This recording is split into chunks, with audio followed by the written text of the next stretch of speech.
then in ceremonial magic you go like this. And this is a sign of Osiris. It's the sign of Osiris slain and risen. And if you notice, it kind of looks like a dead body. You know, we lay out a person in a coffin, they look like this. This is how they do it. They'll all rise up, and like there's this grand officer up there, and they'll go like this and they'll bow. And that's the grand honors. Now, why did they pick that? Why? You'll find out there's a lot more like this. Like they say in Chicago, once is happenstance, twice coincidence, the third time it's enemy action. Okay, let's look at the initiation. In the common with many Masonic rituals, the candidate is called a seeker after light, who is applying for membership to, quote, an organization that has for its inspiration the star in the east.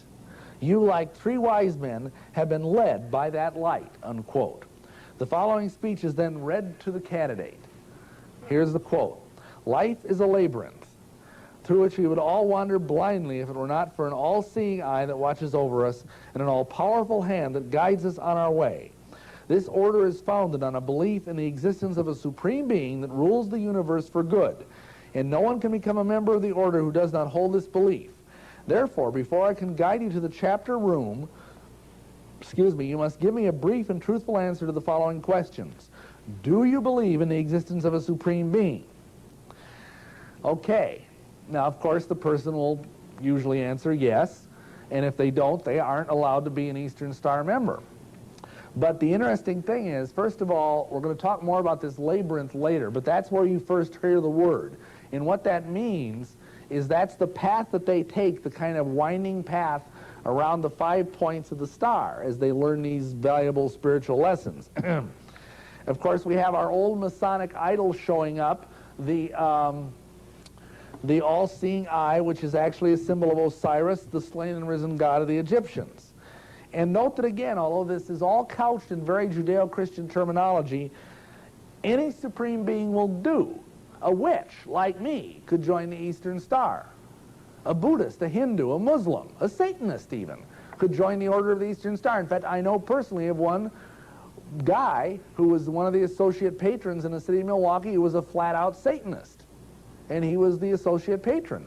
And he sat there while they sang their nice little hymns like Nearer My God to Thee and the Old Rugged Cross and everything, and that was it. Okay, the candidate is then brought in among much hymn singing. They read the 1 Corinthians 13 chapter, and she's brought forward to the worthy matron. And from thence she is made to take the obligation, in contrary to Matthew 5:34 through 37. And that point about Masonic rituals generally has been mentioned so much I don't need to dwell on it, but Jesus forbids us to swear oaths.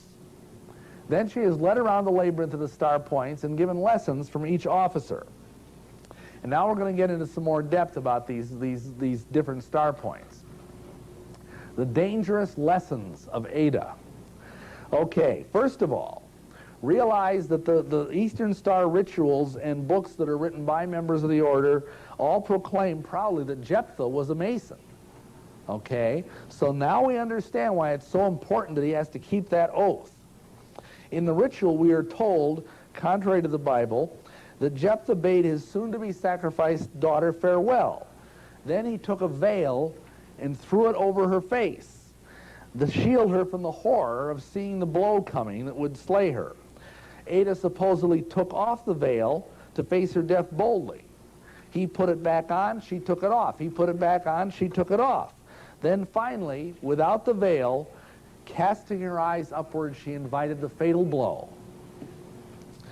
Now, what exactly does that mean? Well, there's a lot of, obviously it has a certain dramatic effect.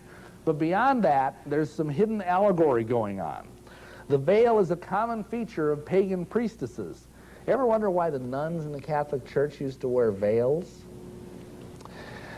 Believe it or not, the most famous version of the veiled goddess is called Isis Veiled. And the veil symbolizes, among other things, the virginity of the goddess. Isis Unveiled, which is also a title of a book by Madame Blavatsky, as the goddess as mother and lover whose veil has been opened by the sword of love. I know